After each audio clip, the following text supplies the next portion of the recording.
Ahojte priatelia, ďakujem veľmi pekne, že ste zakúpili náš produkt, v tomto prípade Stickov. Je to profesionálny produkt, profesionálna chémia, ktorá slúži v podstate na dvojicu veci. Jedna vec je chemická dekontaminácia, tým pádom keď chcete z autička odstraňovať asfalt. V tomto prípade, ak chcete použiť Stickov na odstranenie asfaltu, idete auto leštiť alebo chcete ho dostať do top stavu, si dávate pozor na to, že to auto nesmie mať horúci lak. Robte to určite vždy v tieni a striekajte ten produkt priamo na karosériu, nechajte pôsobiť maximálne 1 minútu a potom ho musíte dať dole. Toto si zapíšte a inak to nerobte.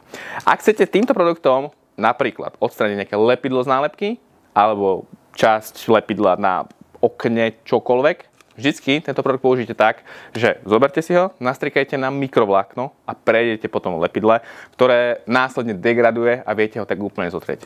Pozor, iba na mikrovlákno, nech vám to nekvapne na žiadny iný materiál, aby sa zbytočne nezničil a aby ste odstranili skutočne iba to lepidlo. Na lak toto viete použiť bez problémov, ale dávajte si pozor pri používaní. Najlepšie, keď budete používať určite napríklad rukavice a kľudne aj rúško.